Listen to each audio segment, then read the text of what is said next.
Assalamualaikum warahmatullahi wabarakatuh, and good day to my lecturer, Madam Sarah, and to all my viewers.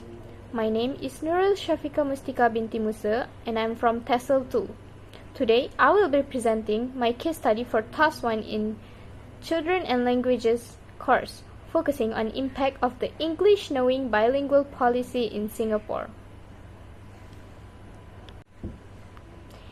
In a globalized world, bilingualism and multilingualism is more than just knowing words. It is about a regular use of two or more languages in daily life.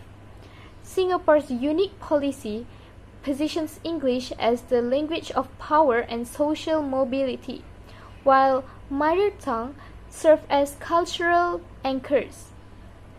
These reports compare two children, which is Wei and Maya, to explore how their environments lead to a very different linguistic outcomes.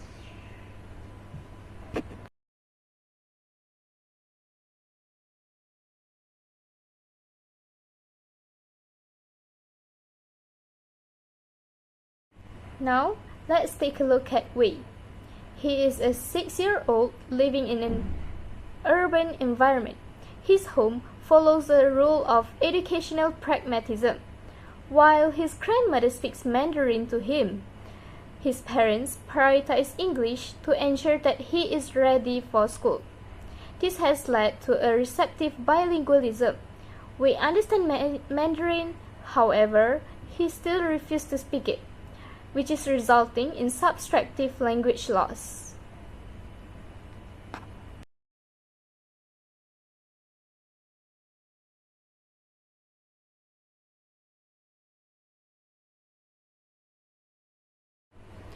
Now, let's take a look at Maya. In contrast, Maya is a 7-year-old, lives in a domain-specific multilingual household. She uses Malay for family intimacy, using English for school, and lastly, Arabic for her religious studies at a madrasah. Maya demonstrates an additive multilingualism, which is where she views her three languages as a fluid, integrated system rather than competing rules.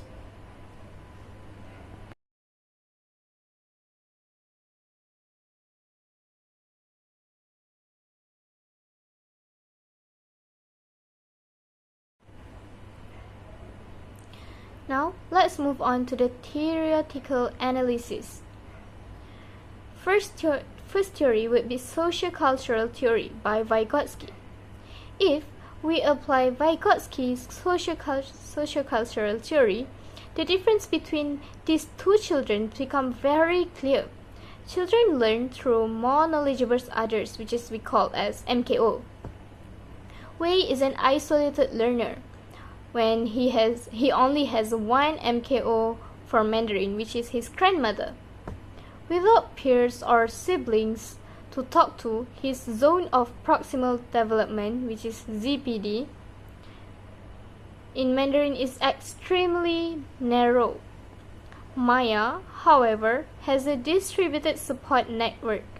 She has MKOs everywhere, at home, at the mosque, and in her community, which allows her linguistic skills to flourish naturally.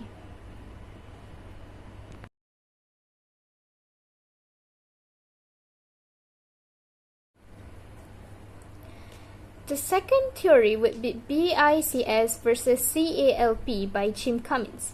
There's a very distinct difference between the two of them.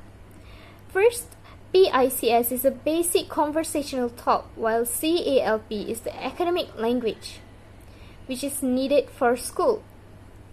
Wei has a high CALP for English, but only BICS in Mandarin. This is because his parents use English for all cognitively demanding tasks, like reading or discussing homework. However, his Mandarin is only used with his grandmother, which caused it to stop growing. Maya, in other words, is building CALP in both English and Arabic. While she used English with her parents, to talk about things, to talk about all demanding tasks, and also using Arabic with her teachers at madrasah. This gives her cognitive flexibility and a superior problem-solving skills.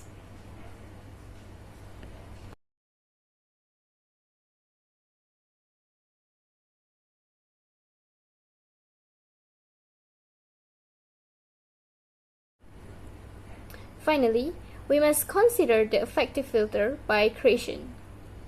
For Wei, there is a high pressure focus on English, which raised his filter for Mandarin.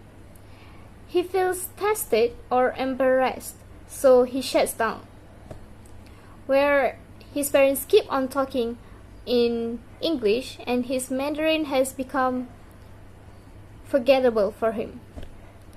For Maya, her languages are acquired in low-stress environments, which her parents supports her in both language, because she doesn't feel tested on her Malay or Arabic at home. Her filter remains low, allowing her to acquire her languages naturally and also confidently.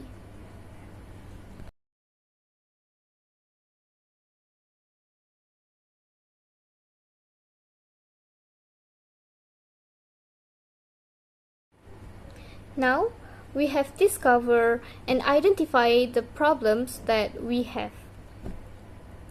Let's move on into the practical application of this research.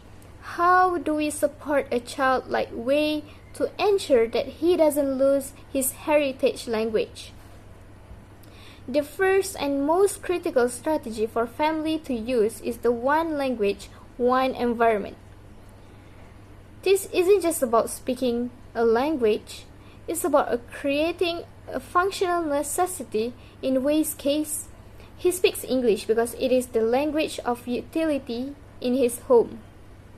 If parents designate a specific space, for example like the dining table or the car journey to school, as a Mandarin-only zone, the child's brain begins to associate that environment with that specific linguistic code. For example, let's say that at the dining table, Wei wants his parent to pass a salt, but he doesn't know what salts mean in Mandarin. In that way, he can gain a new vocabulary and ensure that he keeps on remember for the next time.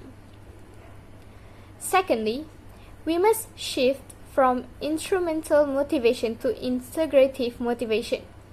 Many Singaporean parents like Wei's view Mandarins as a subject to be passed for school. Like they don't even have to score for it. This creates a high affective filter because the child feels constant pressure to be correct. Instead, parents should introduce high interest input. This means finding things the child already loves, like whether it's Minecraft, Lego, or a specific cartoon, and assessing that content in the mother tongue. While the focus is on the activity rather than the grammar, the affective filter drops, and natural acquisition begins. The child will not stress about how they should focus on grammar, focus on the language, but rather they are having fun while not knowingly that they are already learned about a lot of things. Lastly, families should seek out peer support networks. As Vygotsky theory suggests, a child needs more knowledgeable others who are in their own age. If Wei only speaks Mandarin to his grandmother, he views it as an old person's language. By joining playgroups or community activities where other children speak Mandarin, he sees the language as a living social tool for friendship, which drastically increases his desire to use it. When it's like when we go to school, we move from somewhere and we bring our food at school and we feel embarrassed because we think that they are not cool in here, right? So this is the same as in way situation. So if the parents keep on finding a peer that can support ways in this language, Wei will feel that it's normal and he doesn't even have to think about how this is embarrassing.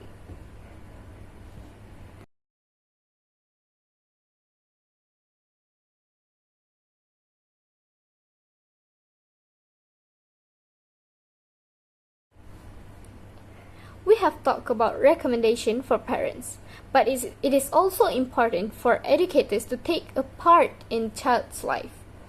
While the home is the foundation, the school is where the macro system of policy meets the micro system of the child. Educators have a massive role in validating a child's identity. I still remember where there's a lot of child where they trust more of the teacher rather than their own parents because they think teacher as their role model who knows everything. My first recommendation for the teachers is the adoption of translanguaging pedagogy. In a traditional classroom, we often see a strict language separation where students are punished for mixing languages. However, research shows that allowing a child to translanguage using their home language to bridge gaps in their English understanding actually helps them to learn English faster. If a student like Maya can use Malay term to grasp a complex science concept, she isn't confused. She is using her full common underlying proficiency. As Jimin Cummins described, this makes the classroom a safe space where the child's full identity is welcome. The second strategy would be visual and auditory multilingualism. The classroom environment should reflect the linguistic diversity of the students.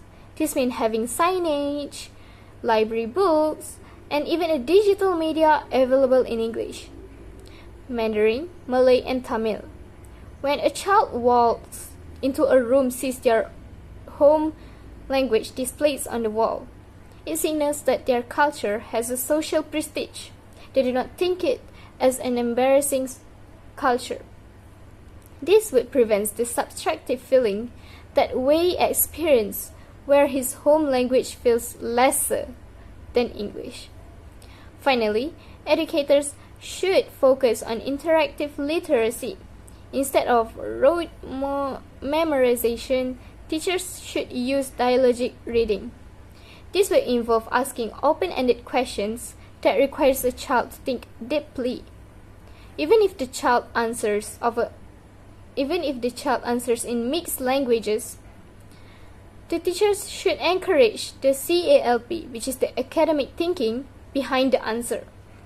By focusing on the meaning rather than just the form or the grammar, we help children like Wei and Maya to develop the cognitive flexibility they need to survive in a globalized economy.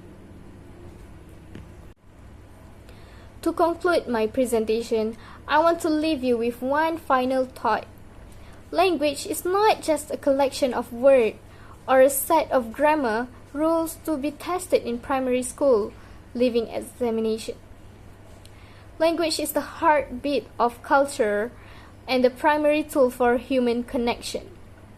Through my comparison of Wei and Maya, we have seen that English knowing should not mean English only. Wei's experience reminds us of the dangers of subtractive language loss, where a child loses a part of their heritage to fit into a system. Maya's experience shows us the beauty of additive multilingualism, where every new language added is a new window through which to see the world. As educators and future leaders, it is our responsibility to lower the affective filter, provide rich MKOs, and build bridges between BICS and CALP. We must ensure that our students do not just speak English for the economy, but also speak their mother tongues for their souls.